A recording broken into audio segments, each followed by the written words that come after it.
What's up, people? Welcome back to Chris Chats Comics. My name is Chris Gonzalez, and I'm back again for another episode of Trade Talk Tuesdays.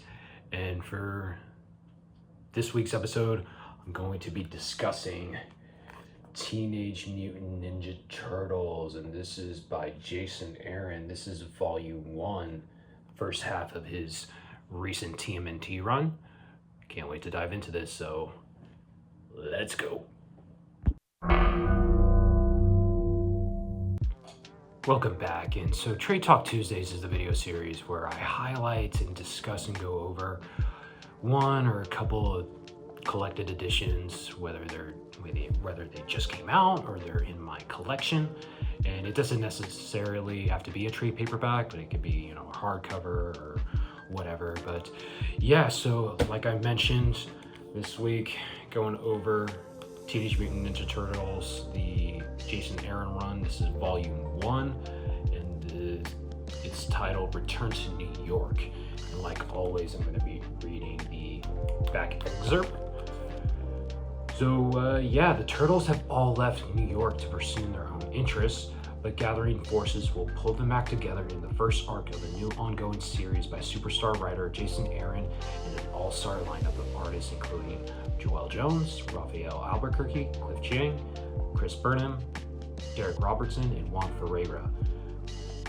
Raphael's in prison, Michelangelo is living in Tokyo where he has become a TV star, Leonardo is traveling the world in his search of peace, Donatello is trapped in a mutant zoo and is forced to fight rich men looking for a thrill, and what has been going on in New York while the Turtles are scattered across the globe. So before we get into this, I just want to say that I love this. It was, again, this is, and for added context, I have not really read that many Turtles comics besides The Last Ronin and the Lost Years. I still need to read the sequel, Revolution. I do have the hardcovers.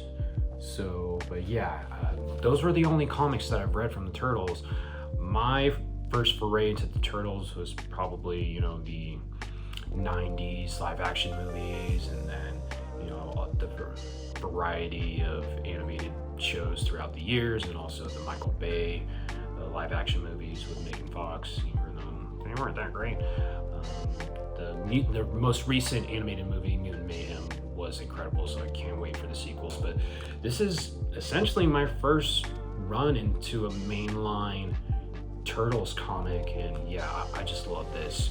And before I get into it, this collects issues 1 through 6 and the Alpha issue. And again, this is the first half of Jason Aaron's run. And let's go ahead and get into it. It starts off with the Alpha issue, and again, the whole thing's written by Jason Aaron. And the Alpha issue is the artwork. The first 5 issues, by the way, they're done by, most of the issues in this volume are done by different artists, and each turtle gets their own highlight. But yeah, the Alpha issue is written again by Jason Aaron. The artwork's done by Chris Burnham. The colors are done by Brian Reber, and the letters are done by Nathan Wittick. So the Alpha issue, again, Chris Burnham's art, I thought it really harkened back to the Kevin Eastman's art style, the original co-creator of the Turtles. So we start off with, we're at this mutant zoo essentially in the Deep South, and this guy is looking to fight one of these mutants to the death, and these guards show him the variety of mutants he can select, and this guy, he eventually selects one of them, who's in the dark right here, and it's revealed that it's a turtle in there, but we don't know who. And yeah, so the guy, he selects this mysterious mutant in the dark, but you could tell it's a turtle, but which one? And It's revealed to be Donatello, and I like the lettering. Kind of gives it away. It's purple, signaling for Donatello. So Donatello, he beats the shit out of this guy, and he essentially tries to escape. But the guards get the best of him, they subdue him, and they drag him back into his cell. And Donatello wasn't actually trying to escape, he was actually trying to get food for the other captive mutants. And then there's inklings that something isn't right with Donatello's mind. He's going a little crazy. So yeah, that's pretty much the Alpha issue. And you know, we don't know how Donatello got into this situation. And for more added context, I didn't read the previous IDW run of the Turtles, so maybe in that previous run it provides the reasoning of why the Turtles are separated at the start of Jason Aaron's run. But again, I didn't read that. Let me know in the comments what happens. I would like to know. So that was the Alpha issue, and then we move on to issue number 1. And this issue, the art's done by Joel Jones, the colors are done by Rhonda Pattinson, and the letters are done by Sean Lee. And this issue follows Raphael, and it focuses on him. And Raphael's in prison. He's in San Quentin State Prison. We don't know why. Well, we get a little bit of an inkling why. So he's in prison. Most of the guards don't like him. They want to, you know, eventually probably ambush him, but they haven't. So Raphael, he is, you know, serving his time in prison. Really digging the artwork. Again, the artwork throughout this, even, you know, with the different artists, was just great. It fits the turtle that was being represented in each of the first couple issues. So again, Raphael, he's just serving time, and then he hears, again, he's missing his brothers, and he eventually hears that 3 inmates are trying to escape. They have dug a tunnel, and Raphael, he hears that, and he stops them and prevents them from escaping. And then later on, the warden of the prison needs to talk with Donatello, and it's revealed that the warden confirms essentially that Mikey's in prison partly due to, he wants Raph, my apologies, Raph. He wants Raph to essentially keep an eye on the inmates and, you know, make sure they're on the up and up. And he wants Raph to prevent any more craziness and chaos from ensuing inside the prison. So, and then we get 3 new inmates go into the prison. The warden tells Raph to keep an eye on him. And then one night, a dirty guard, who, you know, what was he doing? He was smuggling contraband for prisoners, was killed right in front of Raph's cell. And so Raph goes to investigate, and it's revealed those 3 new inmates, they're ninjas, and they're actually from the Foot Clan. So the Foot Clan has infiltrated this prison to kill Raph. I thought the action sequences were done really well. Look at this. Great panel layouts. Yeah, the artwork by Jones. Really good. So again, Raph was, you know, getting his ass kicked, but then he eventually gets the best of these 3 soldiers. But he figures out that it was all distraction. So Raph, he races towards the warden's office, and the warden has been murdered, and it looks like Raph was framed for his murder. So, and this part was a little jarring. So he gets subdued by these cops, right? But in the next page, he's escaped from the tunnel from earlier in the issue. So am I missing something? So that's my only one critique. The editing and the pacing for this moment was pretty jarring because, again, he was subdued and then he just escaped. We don't see him, getting away from the cops. It just jumps to there. And then we go back to New York, and this guy, his name is Carmichael, and he is about to become the new district attorney, but he gets stopped by police for no reason. And then this gentleman, his name is Hale, and he tells him, like, hey, you're not gonna be the district attorney, I am.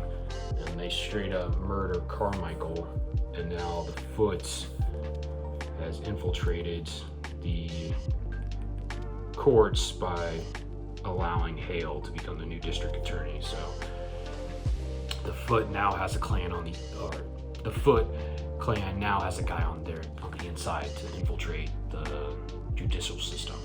So that was the end of issue 2, and then we go on, I should say issue 1, and then issues 2 focuses on Michelangelo, and the artwork is done by Raphael Albuquerque, the colors are done by Marcelo Maiolo, and the letters are once again done by Sean Lee. And again, this issue focuses on Michelangelo. He has now become a hit. He's become a TV star in Tokyo. He's living in Japan, and initially the lettering by Sean Lee really stood out. They're filming the scenes for the TV show, and pretty funny banter. He's using rubber nunchucks. He thinks he has hurt one of the stuntmen, but the stuntman's okay. So, and then Mikey, he's pretty famous. He's become a superstar, and so he's just dealing with the fame. And it's revealed that he's eaten he's been to all these famous restaurants. He's eaten the quote unquote best food from these top chefs, and all the celebrities, high profile celebrities, are basically kissing his ass. But in reality, his happiness as a superstar, it's all a facade. He misses his brothers. And it's also been revealed that he's been living in Tokyo for 6 months, and so yeah, he misses his brothers. So again, what happened to separate them? Let me know. So Mikey, since he's a TV superstar, he has to avoid all the paparazzi, so he can't really go out and fight crime anymore. So he just spends his downtime eating frozen pizza and chilling in his apartment. And then he starts to not feel well after eating pizza, and then he gets ambushed by the Foot Clan. They have come to assault him and kill him, and he believes that he's been poisoned from the food he ate, and he gets into a fight with the Foot Clan. And then he starts hallucinating. Due to the poison, he starts hallucinating that he's fighting his brothers now. And again, he's just getting his ass kicked by the Foot, but again, he starts hallucinating. The artwork by Raphael Albuquerque, for the most part, it works for me. Sometimes it doesn't. Like, this artwork wasn't the best out of the issues in this volume. But again, since Mikey, he was drugged, he throws up to feel better. And then once he feels better, he feels he can take on the Foot Clan. And then eventually, Raph shows up to help him. But Mikey immediately starts to fight Raph. Meanwhile, more Foot Clan soldiers are coming to, try to kill him. So, and they're still fighting. So there's some unsettled conflicts between the brothers. So that's where issue 2 ends. And then issue 3, we move on, and it focuses on Leonardo, and the artwork and the colors are done by Cliff Chang. Again, letters once again done by Sean Lee. And I've been appreciating the voices that Jason Aaron has for each of the turtles. I feel like he really gets them and their personalities. So in issue 3, we follow Leonardo. Like I mentioned, he's in India, and he was, traveling the world. He's trying to, find inner peace and, just essentially the meaning of life. So he's traveling in India. He comes across this beach where these mud turtles, they are frequent, and he is, trying to connect with the turtles. And these particular turtles, they, like to eat flesh and dead things. So again, he's trying to connect with them, but he can't. And then, so he waits there and he starts to meditate. And I like this 6-panel pages showing the passage of time, and it was just visually striking. Again, loving the artwork by Cliff Chang.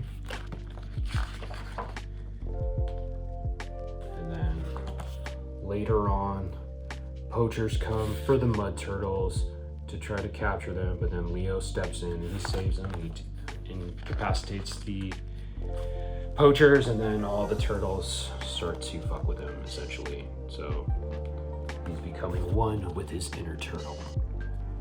And again, the colors by Cliff Chang, very bright, vibrant. Again, really dig the art. And if Cliff Chang was the primary artist for a Turtles run, I would dig it, really dig it. His style of artwork definitely fits the tone, especially for Leo's part. And meanwhile, Leo, while he was doing this, he has buried his 2 katanas out somewhere while he's trying to gain enlightenment. And then cuts back to the present. Leo has just been in a battle, and yeah, it looks like the Foot has also come to ambush him and try to kill him. So, and more are starting to arrive. So Leo, he gets prepared and he fights them. So he goes and retrieves his buried katanas, and really cool image of that. They're all surrounding him, and Leo's ready, like the badass he is. I think Leo is my favorite. Again, blue's my favorite color. I like swords, so it's either him or yeah, probably Leo. Leo's been my favorite. So Leo, he starts to beat the shit out of these Foot clans, and he survives the assault. Great spread page here with all the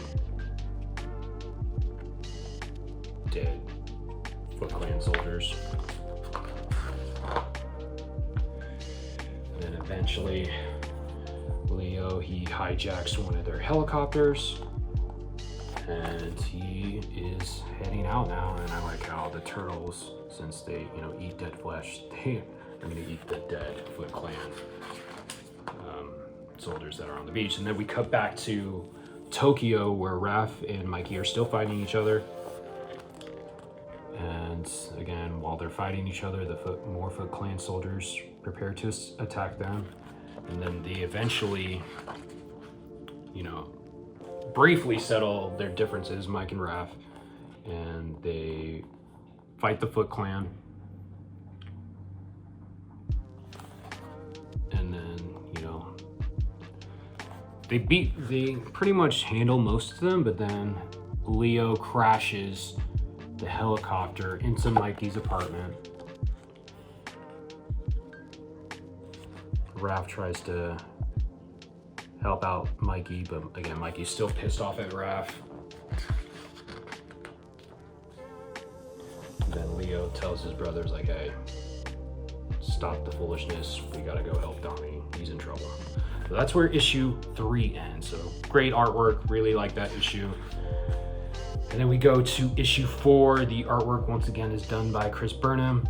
Colors again by Brian Reber. Letters this time by Sean Lee.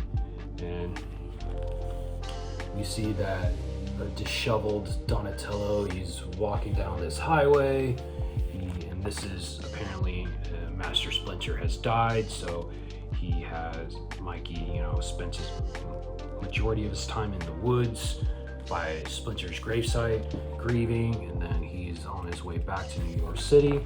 But then he comes across a gas station and he hears cries for help, and he sees this truck, and it's revealed that there are other mutants who have been captured and they're pleading for his help. And then Donatello, he gets drugged and he gets kidnapped. And again, we go back to the mutant zoo, and Donatello, he reveals that he pretty much deliberately make sure he gets picked to fight every time, so that way the other mutants don't have to, because the other mutants he feels like will die. So he protects them by taking every fight, and so he fights off this guy. He beats the shit out of him, and then the guards starting to hose him down, tell him to get back into the cage. And then also while he's captive, he's slowly losing his mind. He comes across this rat that he thinks he's talking to, and he thinks that it's Splinter, but in reality Splinter's dead. And the other mutants, they're worried about him because of his mind state, and they keep telling Donnie like, hey, we can help you. But Donnie, he's just like, no, it's okay, I got this. But he's slowly losing it. And Donnie, he wakes up one day, and then all the people who he defeated in the past, they have come to all at once try to kill him. So he starts to fight all of them. And initially he gets overwhelmed by the sheer numbers. And he gets his ass kicked initially, but then he escapes and he fights for his life. And then he eventually, because he's been throughout his whole time in the cell, he's just been observing the guards, their habits, and their routines. So he's able to escape, and then he beats the shit out of the guards, and then he incapacitates some of the people by hosing them into the electric fence. And then again, the Foot has arrived, and they're looking to kill Donnie. So now Donnie has to save all the people who've tried to kill him. He has to save them. And then we get cool action sequences with Donnie versus the Foot.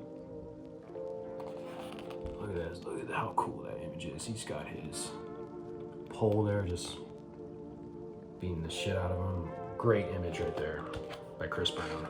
Really dug the artwork. And then the other three brothers, they're on this way to try to save Donnie, but when they get there, it's already over. Donnie has fended off all the Foot clan, and like this image right here. Very subtle humor throughout this volume. And again, Donnie's losing. He's like, Master Splinter, he's back from the dead, but it's just a dead rat. And then the brothers are finally reunited. And we cut back to New York. We got the new district attorney, Hale. He has created a task force of Foot Clan soldiers, and their mission now is to capture the Turtles. So that's where issue 4 ends. And then issue 5, the artwork is done by Derek Robertson. There's additional inks by Nora Ratmont. The colors are done by Tony Vigna, and the letters are again done by Sean Lee. And this issue focuses on the district attorney Hale. So we get a issue pretty much dedicated to the villain, or one of the villains. So when he was growing up, this guy, wasn't really bullied in school. He was just ignored. No one recognized him. He went unnoticed, and that got to him in his ego. And meanwhile, in the present, he is making this speech, and his task force of clan foot soldiers, or Foot Clan soldiers, they're just being abusive. They're abusing their power. It kind of reminded me of the Devil's Reign arc in Chip Zdarsky's Daredevil run. Kind of very similar vibes to that. And then so they're causing havoc and chaos in New York. And then again, we just get more backstory into Hale. He felt that even though while he excelled as an attorney and a prosecutor, his colleagues never recognized him, and the only people who recognized him and had his back were his parents. And then one day, his parents were murdered, and the only suspect was allegedly an animal. So he starts to develop a hatred for mutants. And so he's just groveling at this bar, bitching at the bartender, talking shit about mutants. And then we get our cameo from Bebop and Rocksteady. They don't like that he's talking shit, but they take him. So Hale, he has been brought to the new head of the Foot Clan, and she's the granddaughter, I believe, of Shredder, and her name is Okaru Karai.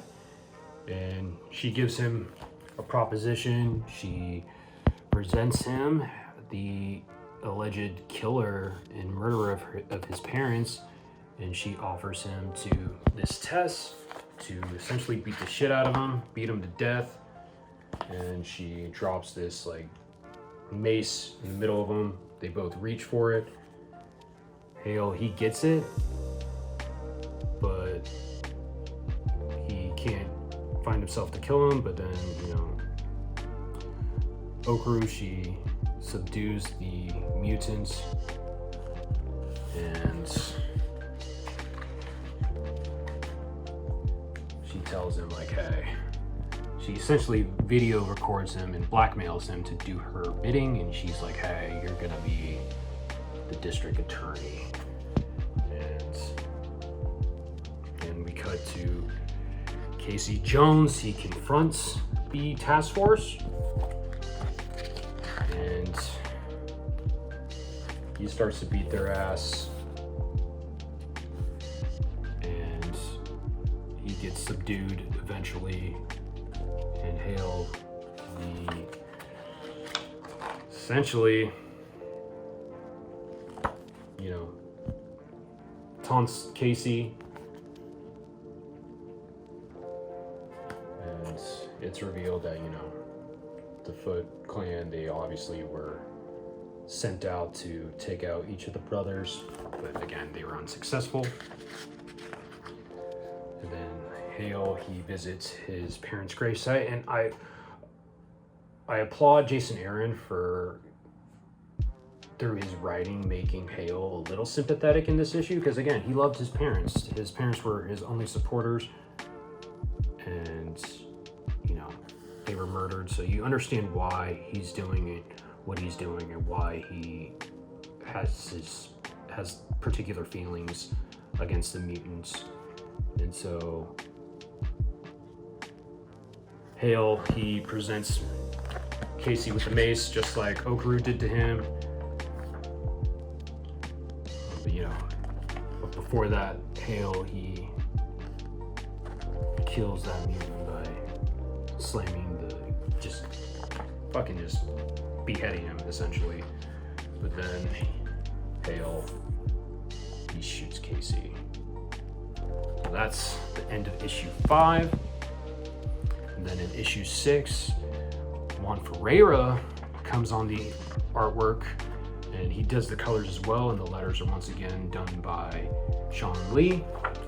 And the Turtles, the artwork, by the way, the artwork's just incredible. I think Juan Ferreyra, his gritty art style just fits Jason Aaron's story really well. So the Turtles, they are back in New York, and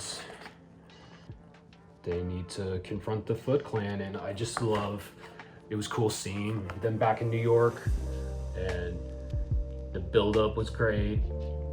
And so they go back into the sewers. Mike and Raph, they're still at each other's throats, and Donnie, he's still a little delusional.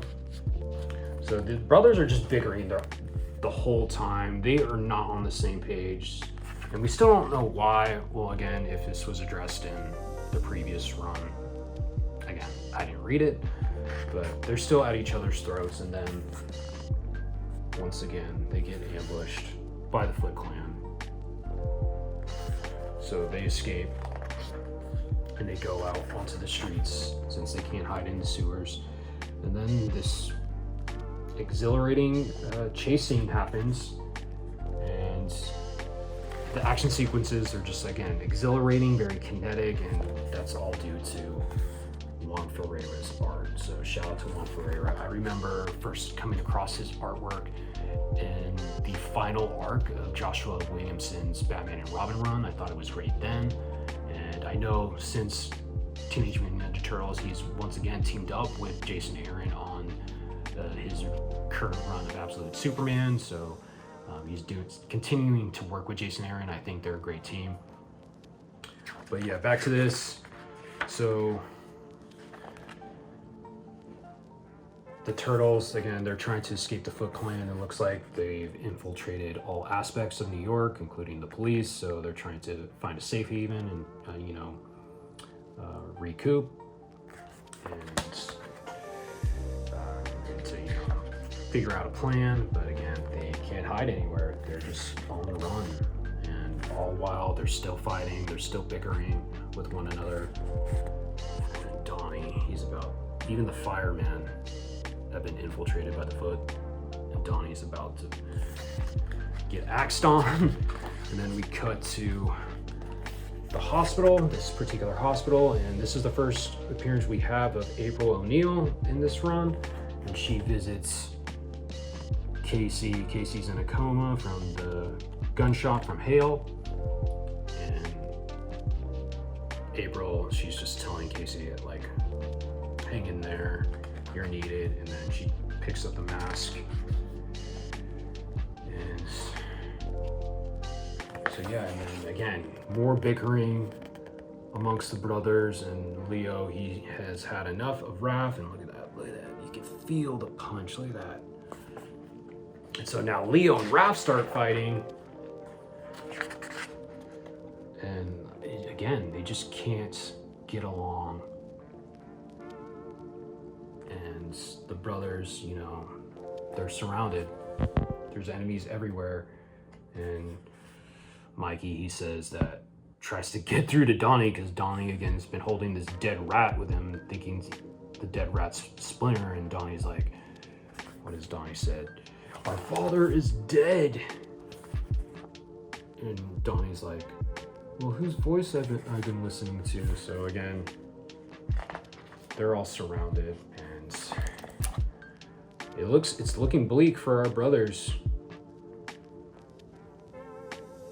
New York has been infiltrated and essentially taken over by the Foot Clan and their wanted men. So great cliffhanger to issue number 6. How are they going to get out of this? And yeah, that was it. Love this volume.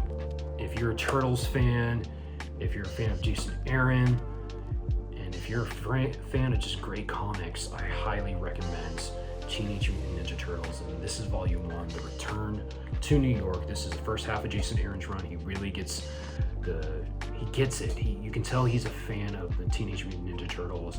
You can tell he understands the lore. He just gets the voices right. And even with the variety of artists, this really worked for me. couldn't recommend this more. So let me know if you read this. Let me know your thoughts in the comments. And yeah, so in the next episode of Trade Talk Tuesdays, the collected edition I'm going to go over is Volume 2 of Jason Aaron's run, and this is unfortunately the last part of his run. But yeah, so I'm going to be going over Volume 2 of Teenage Mutant Ninja Turtles by Jason Aaron, so be on the lookout for that. So that was it. Thank you for those who've watched the video. Leave a like on the video, share the video if you can, subscribe to the channel if you haven't done so already. I'm trying to go get 1,000 subscribers. And yeah, that was it. So again, I appreciate the support. Thanks again for watching. My name's Chris Gonzalez. This is Chris Chats Comics, and I'm out. Peace.